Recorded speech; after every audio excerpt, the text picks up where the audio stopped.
The screams tore through the Castiglione estate at exactly 3 a.m., chilling the blood of New York's most ruthless crime syndicate boss. Arthur expected to find a nightmare.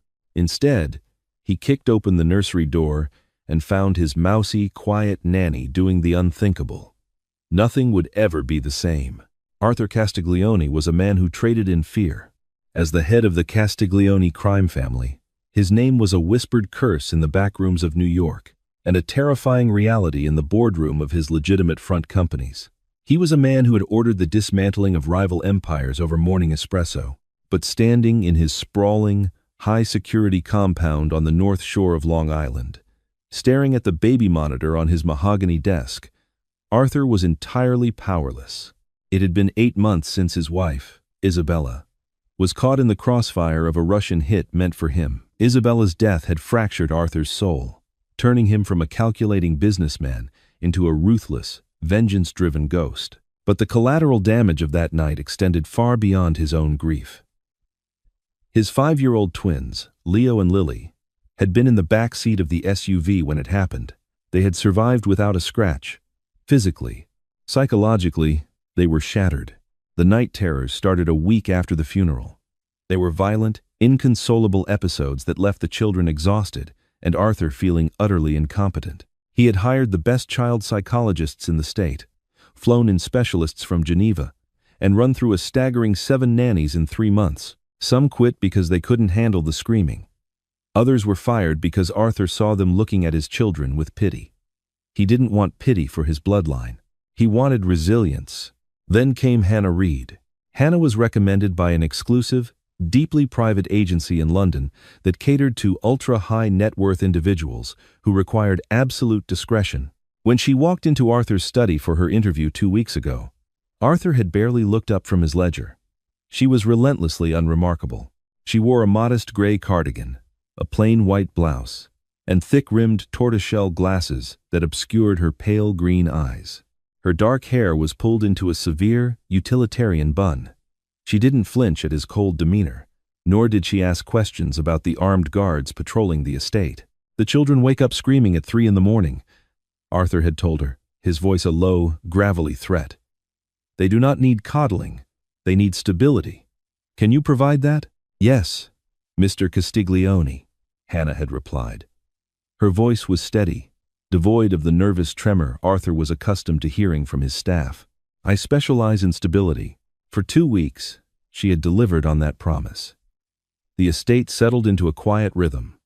Hannah was a shadow, moving silently through the corridors, invisible until she was needed. When the children woke up screaming, she didn't call for Arthur. She handled it. The screams would peak, and within minutes, they would subside into a gentle hum. Arthur had watched her on the security feed. She would sit between their beds, reading softly, her presence acting as a strange, calming anchor. He felt a twinge of resentment that a stranger could soothe his children when he couldn't, but he pushed it aside. He had a war to run. The Sokolov Bratva was pushing into his territory in the ports, and the body count was rising. On a rain-slicked Tuesday night, the war came home. Arthur was awake at 2:50 a.m., sitting in his darkened study with a glass of Macallan 25 and a silenced SIG Sauer 9mm resting on the leather blotter. He had been reviewing port shipping manifests, trying to find the leak in his organization. Someone was feeding the Russians his transport schedules. At 3 a.m., the scream echoed through the mansion. It wasn't the familiar, choked cry of a night terror. Arthur knew the difference intimately. This was a shriek of waking, immediate terror. It was Lily. Arthur was out of his chair before the sound even finished echoing. He snatched the Sig Sauer from the desk, thumbing off the safety as he sprinted out of the study. The hallway was cavernous and dark. The rain lashed against the floor-to-ceiling windows, casting frantic, moving shadows across the marble floors. "Franco! Dom!" Arthur barked into the darkness, calling for the 2 armed guards stationed on the residential floor. 2. Silence. A cold spike of adrenaline pierced Arthur's chest. Franco and Dom were seasoned enforcers. They wouldn't just abandon their posts. He rounded the corner toward the children's wing and nearly tripped over a heavy, dark shape on the floor. It was Dom. His throat had been opened with surgical precision, a pool of black blood soaking into the Persian runner. Arthur didn't pause to check for a pulse. His mind went utterly cold, slipping into the hyper-focused, lethal state that had kept him alive in the underworld for a decade. He raised his weapon, sweeping the hallway, his footsteps completely silent. Another scream this time. Leo! It came from the nursery at the end of the hall. Arthur felt a primal rage ignite in his blood. If the Russians had touched his children, he wouldn't just kill them. He would burn their entire lineage to ash. He reached the heavy oak door of the nursery. It was slightly ajar. He didn't bother with stealth. If someone was in there with his kids, hesitation meant death. Arthur reared back and kicked the door with enough force to splinter the heavy wood around the lock. The door slammed open, crashing against the wall. Arthur swept the room with his pistol, his finger hovering over the trigger, expecting to find a team of heavily armed Russian hitmen. Instead, the scene before him made his blood run cold, confusing his senses so violently that he actually lowered his weapon an inch. The nursery was dimly lit by a spinning constellation nightlight, casting slow-moving stars across the walls. In the center of the plush, alphabetical rug lay a massive man dressed in tactical black. Arthur recognized him instantly, Grigory, one of Viktor Sokolov's most brutal cleanup men, a giant of a man known for breaking spines with his bare hands. Grigory was currently pinned to the floor, convulsing weakly. Straddling his chest was Hannah. The mousy, unassuming Nanny had her knees pinned firmly against Grigory's biceps, neutralizing his massive reach. Her thick-rimmed glasses were gone, shattered on the floor nearby. Her bun had come undone, dark hair spilling wildly over her shoulders. In her right hand, she gripped a sleek, black titanium stiletto blade. It was buried to the hilt in the precise junction of Grigory's carotid artery and jugular vein. Her left hand was clamped ruthlessly over the giant man's mouth, catching the hot spray of blood and muffling his desperate, gurgling attempts to scream. She was bearing down with all her weight, waiting for the life to drain out of him. It was a professional, flawlessly executed kill. But that wasn't the this that paralyzed Arthur Castiglione. It was what she was doing while she killed him. Tucked safely behind Hannah, huddled in the corner between the toy chest and the wall, were Leo and Lily. They were clutching each other, trembling, their eyes wide with shock, and as Hannah held a dying man to the floor, bleeding from a cut above her own eyebrow, she was looking back over her shoulder at the children. She wasn't looking at the man she was killing. Her gaze was locked on the twins. Her expression was incredibly soft, a stark, terrifying contrast to the horrific violence she was committing. And she was singing. Her voice was steady, melodic, and completely devoid of panic. She was humming a soft, rhythmic French lullaby, Frère Jacques, the exact same tune she used to calm them during their night terrors. Dormez-vous, dormez-vous. She sang softly, her hand pressing harder over the hitman's mouth as he gave one final, violent twitch. Sonnez le matin, sonnez le matin. Arthur stood in the doorway, his gun still raised, unable to process the dichotomy of the scene. The ruthless mob boss had witnessed unimaginable brutality in his life, but he had never seen a demon and an angel occupy the exact same space in a single breath. Grigory's eyes rolled back, his massive body going slack against the alphabet rug. Hannah held the blade in place for 3 more seconds to ensure the drop in blood pressure was fatal. Then, with a sickening squelch, she smoothly extracted the stiletto. She didn't panic. She didn't scream. She casually wiped the bloody blade on the dead man's tactical vest, folded it with a sharp click, and slipped it into the pocket of her blood-spattered cardigan. Only then did she turn to look at Arthur. The mousy, nervous energy she had displayed for 2 weeks was entirely gone. Her pale green eyes were sharp, calculating, and dangerously calm. She looked at the gun in Arthur's hand, then up to his face. "Your perimeter security is severely compromised, Mr. Castiglione," she said. Her voice wasn't the meek whisper of a nanny. It was crisp, authoritative, and laced with adrenaline. They bypassed the outer gate without triggering the proximity alarms. That means they had the rolling codes. You have a mole in your inner circle. Arthur finally found his voice.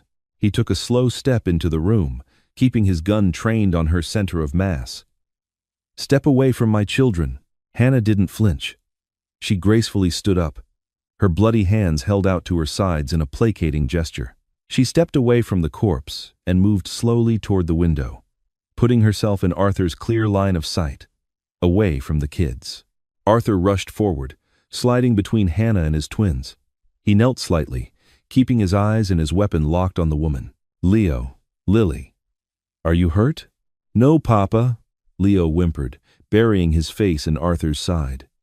"Hannah protected us. The monster came in, and Hannah got him." Arthur looked at the dead mountain of a man on the floor, then back at the slight, 120-pound woman standing by the window. To take down a man like Grigori in close quarters, silently, required a level of lethal training that Arthur's top enforcers didn't possess. "Who the hell are you?"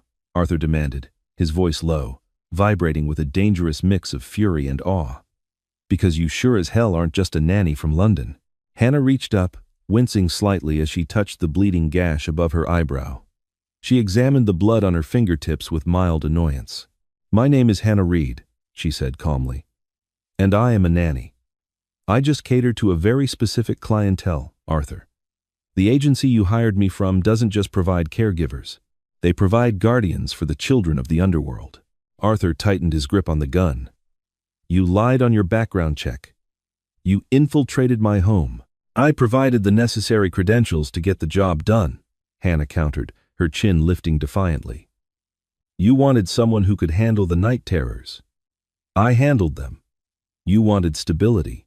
I provided it. And tonight, when your own men failed you, when your security was breached because you're too busy fighting a war with the Sokolovs to realize your right-hand man sold you out," she pointed a bloody finger at Grigori's body. "I kept your children breathing." Arthur's mind raced. His right-hand man? The codes.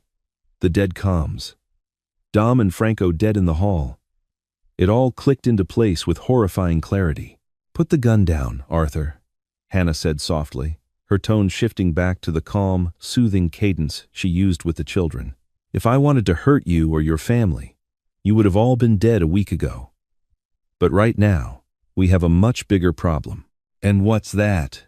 Arthur growled, though he slowly lowered the barrel of the Sig Sauer toward the floor.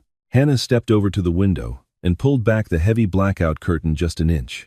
"Grigori wasn't a lone wolf. He's a breach team leader." Which means, before she could finish her sentence, the massive oak doors at the front of the estate downstairs exploded inward with a deafening crash, shaking the very foundation of the house.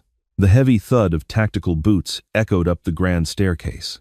Hannah turned back to Arthur, pulling a spare, compact 9mm from a concealed holster at the small of her back. The cardigan fell open, revealing a tactical harness worn directly over her prim white blouse. "Which means his backup is here," she finished. She looked at Arthur, the ghost of a dangerous, thrilling smile touching her lips. "Are you going to stand there pointing a gun at the help, Mr. Castiglione? Or are we going to protect these children?" The heavy thud of tactical boots, shaking the grand staircase, shattered whatever hesitation remained in Arthur Castiglione. He scooped up Lily in his left arm and Leo in his right, their small, terrified weights anchoring him to reality.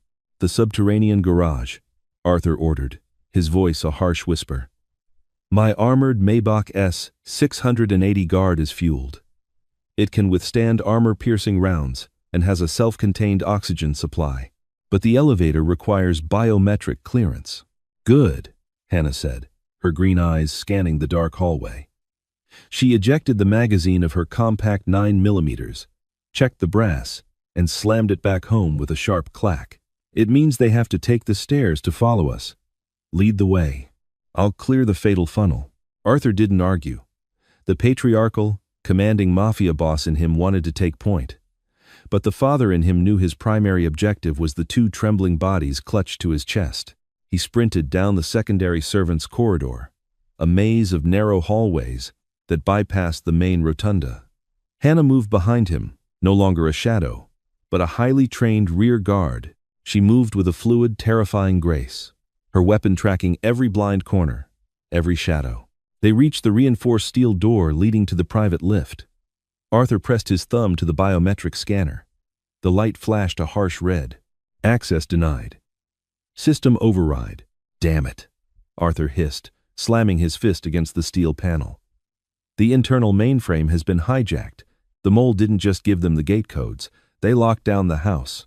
Stairs, Hannah commanded, already pivoting toward the heavy fire door adjacent to the elevator. As she pushed the door open, a burst of suppressed automatic gunfire tore through the plaster wall directly above Arthur's head, showering him and the twins in white dust. Two Sokolov mercenaries, clad in black tactical gear and wielding Heckler & Koch MP5s, were storming up the stairwell. Hannah didn't flinch. She leaned into the doorway, exposing only a fraction of her profile, and fired twice. Pop. Pop. The sound of her 9mm was deafening in the enclosed space. The lead mercenary crumpled instantly. A clean hole punched through the ballistic visor of his helmet. The second man scrambled backward, firing wildly. Hannah stepped fully into the threshold, taking deliberate aim, and fired a third time. The second man collapsed, tumbling down the concrete stairs in a heap of tangled limbs and Kevlar. Clear, she breathed, her chest heaving slightly beneath the blood-stained cardigan. She looked back at Arthur, her expression hardened steel. Move. They descended 3 flights in agonizing, adrenaline-fueled silence, stepping over the fresh corpses of the Russian hitmen. When they reached the bottom landing, Arthur gently set the twins down behind a heavy concrete pillar. Stay right here, Arthur whispered to Leo and Lily, kissing their foreheads. Do not make a sound until Papa or Hannah comes for you. Understand? Leo nodded bravely, pulling his sister close. Arthur stepped out from behind the pillar, his Sig Sauer raised. The subterranean garage was vast, lit only by the emergency fluorescent strips. His fleet of luxury vehicles, the Maybach, a vintage Aston Martin, 3 blacked-out Escalades sat in the gloom. Standing by the driver's side of the Maybach, furiously typing into a decryption tablet plugged into the car's mainframe, was Carmine Rossi. Carmine, Arthur's consigliere, the man who had stood beside Arthur at his wedding, the man who had delivered the eulogy at Isabella's funeral just 8 months ago. Carmine, Arthur's voice echoed through the concrete cavern, lethal and cold. Carmine jumped, dropping the tablet. He spun around, pulling a revolver from his bespoke Italian suit jacket. He looked pale, terrified, but his eyes were wide with a rat-like desperation. 3 heavily armed Russian mercenaries stepped out from behind the Escalades, leveling their assault rifles at Arthur. "It's over, Arthur!" Carmine yelled, his voice cracking. "Viktor Sokolov promised me the entire Brooklyn operation. The Castiglione family is a sinking ship since Isabella died. You're weak. You care more about a pair of screaming kids than the business." A cold, absolute fury settled over Arthur. He didn't feel betrayal. He only felt the icy need to eradicate the threat. "You brought the Russians into my home. You sent them to my children's room." Victor wanted collateral, Carmine sneered, edging behind the armored door of the Maybach. "Kill him. But leave the kids alive. They're my bargaining chips." Before the Russians could tighten their fingers on their triggers, the overhead emergency lights suddenly shattered in a shower of sparks and glass. Total darkness engulfed the garage. "Hannah, covering fire!" Hannah's voice rang out from the darkness to Arthur's left. Arthur dropped to one knee, firing 3 rapid shots at the muzzle flashes of the Russian rifles. In the strobe light chaos of the gunfight, he saw Hannah moving. She didn't shoot. She was a ghost in the dark, utilizing the shadows with terrifying efficiency. She vaulted over the hood of the Aston Martin, closing the distance to the mercenaries before they could track her in the gloom. Arthur heard the sickening crunch of bone, a wet gasp, and the clatter of a dropped rifle. Hannah had closed into melee range. She was using the titanium stiletto again. Within 10 seconds, the frantic gunfire ceased. The garage plunged back into a suffocating, echoing silence, punctuated only by the drip of engine oil and the ragged breathing of dying men. "Lights," Hannah called out calmly. Arthur reached into his pocket, pulling out a tactical flashlight and clicking it on. The beam cut through the cordite smoke. The 3 mercenaries were dead on the concrete. Hannah was standing over Carmine, her foot pressed firmly on the consigliere's wrist, pinning his revolver to the floor. The stiletto was pressed against his throat. Carmine was sobbing. "Arthur, please! We're family!" I panicked. The Sokolovs, They threatened my wife. Arthur walked forward slowly, the beam of his flashlight illuminating Carmine's pathetic, tear-stained face. Arthur looked at Hannah. She held the blade steady, her pale green eyes locked on Arthur, waiting for his command. She was the executioner. He was the judge. You lost the right to use the word family when you gave them the codes to the nursery, Arthur said softly. He didn't ask Hannah to do it. He raised his Sig Sauer and put a single bullet between Carmine Rossi's eyes. Arthur didn't pause to watch the body go limp. He turned, walked back to the concrete pillar, and scooped up his twins. "Open the Maybach," he said to Hannah, his voice devoid of emotion. Hannah picked up the decryption tablet Carmine had dropped, bypassed the jam in 3 seconds, and popped the heavy armored doors. They piled in. The massive V12 engine roared to life, and Arthur slammed the vehicle into gear, smashing through the reinforced garage doors and rocketing out into the violent, rain-swept New York night. They drove for an hour in absolute silence, weaving through the storm-drenched highways, ensuring they had no tail. Arthur didn't head for any of his known safe houses. Carmine knew them all. Instead, he drove toward a property he had purchased through a blind trust 3 years ago, a sprawling, brutalist penthouse in the heart of Tribeca, registered to a shell corporation called Ethelgard Holdings. Nobody knew about it. Not even Isabella had known. In the backseat, the adrenaline crash had finally claimed the twins. They were fast asleep, curled against each other on the plush leather, exhausted by a terror they were too young to comprehend. Arthur finally pulled into the private, subterranean garage of the Tribeca high-rise. He killed the engine. The sudden silence in the cabin was deafening. He gripped the steering wheel, his knuckles white, his chest heaving, as the reality of the night finally breached his hardened exterior. His empire was compromised. His most trusted friend had betrayed him. He had almost lost his children. A soft, warm hand rested on his forearm. Arthur flinched, looking over at the passenger seat. Hannah had taken off the blood-soaked gray cardigan. She was left in her white blouse, the tactical harness stark and black against the cotton. In the dim light of the dashboard, she looked exhausted. The cut above her eyebrow had stopped bleeding, but it was swollen and angry. "They are safe, Arthur," she said quietly. It was the first time she had used his first name without a title, without the professional distance. "You got them out." "You got them out," Arthur corrected, his voice rough. He let go of the steering wheel and unbuckled his seatbelt. "Let's get them upstairs." The penthouse was a fortress of glass, steel, and concrete, offering a panoramic view of the Hudson River.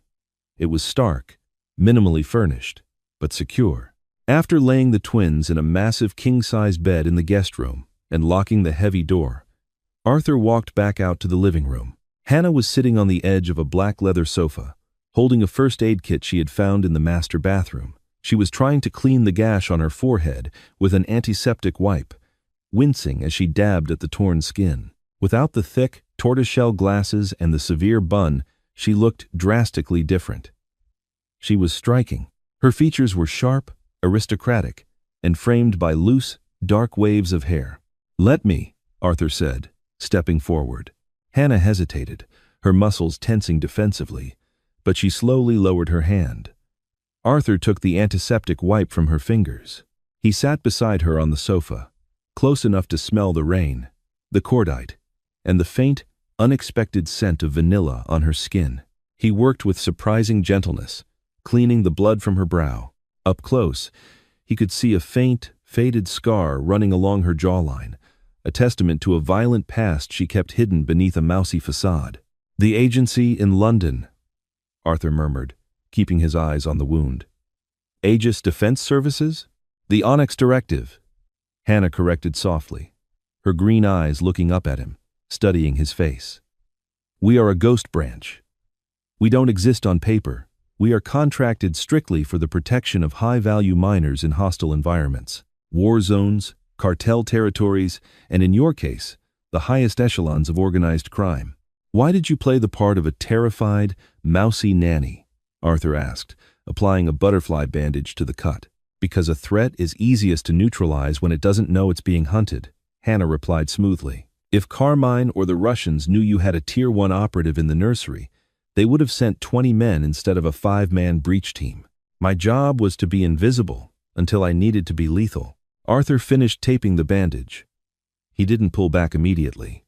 His hand lingered near her face, his thumb lightly brushing against her jawline. The air in the penthouse suddenly felt incredibly thick, charged with the lingering adrenaline of survival and a new, undeniable magnetism.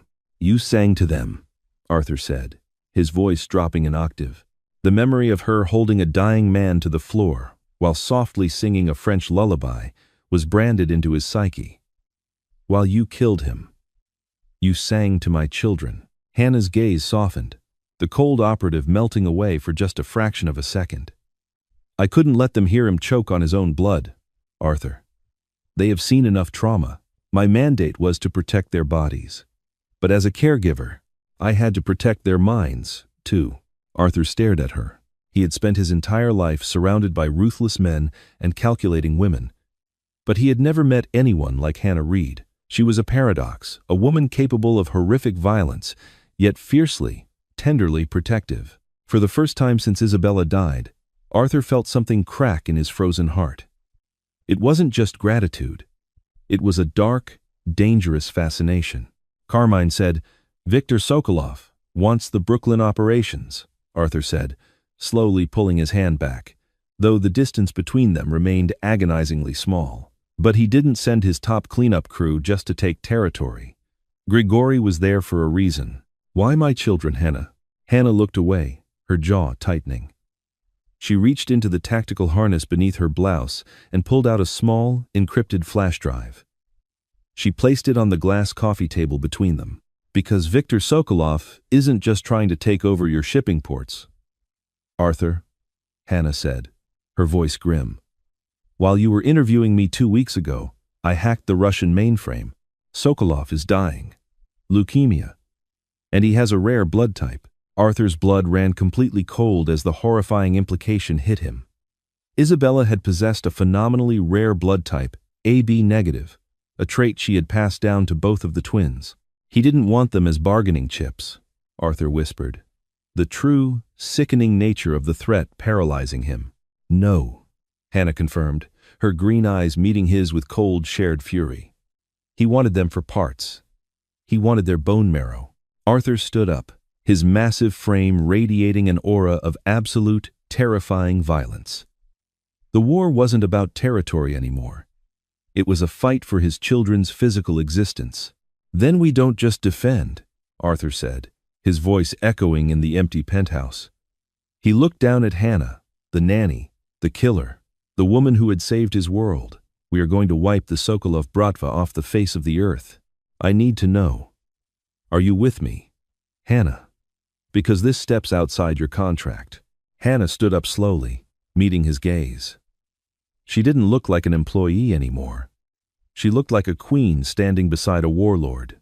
"My contract was to keep them safe," Hannah said, closing the distance between them until they were inches apart. "The best way to keep them safe is to eliminate the monster hunting them. I'm with you, Arthur. To the end." The transition from a desperate father to a ruthless general was instantaneous. Arthur Castiglione didn't just want to survive the night. He wanted to send a message so profoundly violent that no syndicate, cartel, or Bratva would ever look at his bloodline again.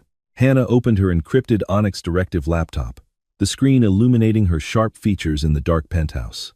"Victor Sokolov isn't at his Brooklyn headquarters," she stated, her fingers flying across the keys, bypassing firewalls with terrifying speed.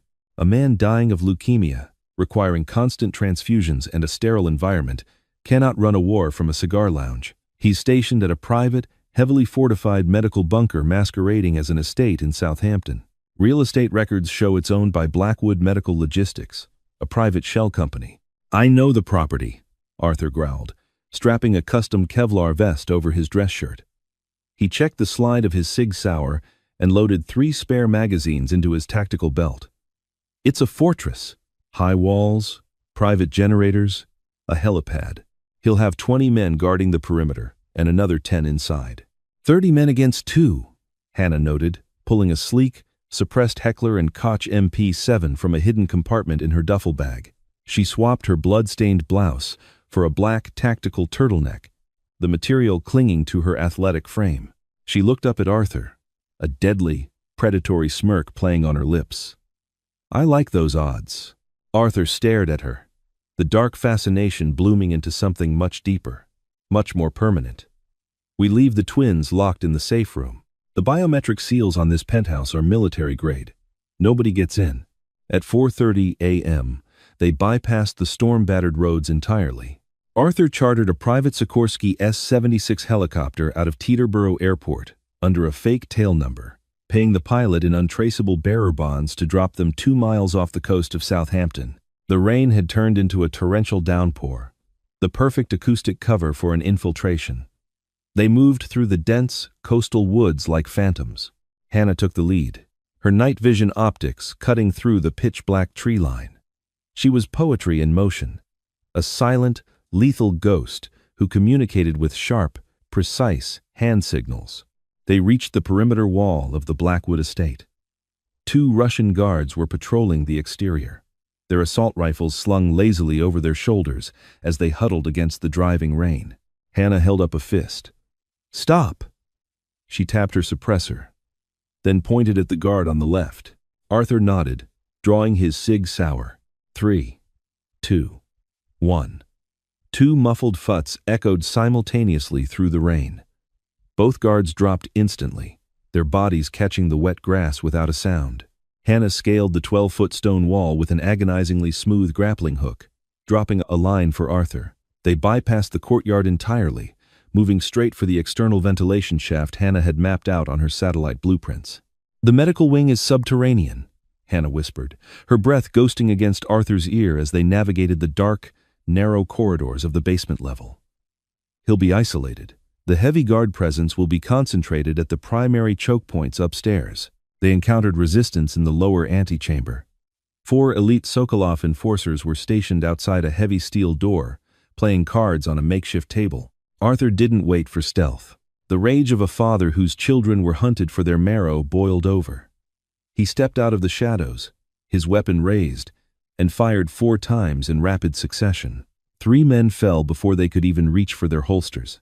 The 4th managed to unholster his weapon, but Hannah was already there, sliding across the polished floor and sweeping his legs out from under him. Before he hit the ground, she drove the butt of her MP7 into his temple, shattering his skull. The corridor went dead silent. "Messy," Hannah murmured, stepping over the bodies, though her eyes gleamed with dark approval. "Efficient," Arthur countered, wiping a speck of blood from his cheek. Hannah wired a localized EMP charge to the electronic lock of the heavy steel door. It hissed, sparked, and popped open. They stepped into the sterile, blindingly white environment of an underground hospital suite. The air smelled of antiseptic and ozone. In the center of the room, hooked up to an array of beeping monitors, IV drips, and blood filtration machines, was Viktor Sokolov. The once fearsome head of the Russian Bratva looked frail, his skin a translucent, sickly yellow, his head completely bald. He opened his eyes as Arthur and Hannah approached, his gaze darting from Arthur's imposing, blood-spattered frame to the lethal, beautiful woman at his side. "Castiglione!" Victor rasped, his voice a wet wheeze. He didn't look surprised. He looked resigned. "You made it past my wolves." "Your wolves are dead, Victor," Arthur said, his voice dropping to a terrifying, absolute calm. He walked to the edge of the bed. "And so are you." Victor coughed, a wet, rattling sound. "Business, Arthur. It was only business. My body is failing. I have billions of dollars, but I cannot buy the blood I need. Your wife, she had the exact match. When she died, I found out your children inherited it. I just needed a donation. A forced one, yes, but they would have survived." "You sent a butcher into their nursery at 3 in the morning, Arthur said, stepping closer, the barrel of his gun resting lightly against Victor's frail chest. "You corrupted my closest friend. You terrorized my children. You don't get to call that business." "If you kill me?" Victor gasped, his eyes wide with sudden panic as he looked at Hannah, realizing there was no mercy in her cold green eyes either. "The Bratva will rain fire on New York. There will be war. Let them come." Hannah spoke up, her voice smooth as silk and cold as ice. She stepped up beside Arthur, her shoulder brushing against his. They will find an empty throne, a broken syndicate, and a new king who doesn't play by the old rules. The Castiglione family is no longer vulnerable. Arthur looked at Hannah. In that sterile, clinical room, surrounded by the hum of life support machines, a silent vow was forged between them. She wasn't just a bodyguard anymore. She was his equal, his partner, his queen in the shadows. Arthur turned back to Viktor Sokolov. He didn't say another word. He simply pulled the trigger. The life support monitors instantly flatlined, emitting a continuous, shrill tone that signaled the end of the Sokolov empire. Arthur lowered his weapon. The crushing weight that had sat on his chest for 8 months, the grief, the paranoia, the fear for his children finally evaporated. He turned to Hannah. The adrenaline was fading, leaving behind a raw, intense reality. He reached out, his large, calloused hand gripping the back of her neck, pulling her close. Hannah didn't resist. She leaned into his touch, her weapon lowering to her side. When Arthur kissed her, it wasn't a soft, romantic gesture. It was desperate, bruising, and tasted of rain and gunpowder. It was an acknowledgement of the blood they had spilled and the violent, beautiful future they had just secured. When they finally broke apart, Hannah's pale green eyes were wide, her chest heaving. "The contract is terminated, Mr. Castiglione," she whispered, a fierce, stunning smile breaking across her face. "Good," Arthur murmured, resting his forehead against hers. "Because from now on, you answer to no one but me, and we have children to get home to." The screams at 3 in the morning finally stopped. In their place, a new empire rose from the ashes of betrayal, ruled by a king who had found his equal and a queen who traded her shadows for a crown. Hannah Reed came to the Castiglione estate to soothe night terrors, but she ended up vanquishing the real monsters, securing a dark, unbreakable legacy for the family she chose.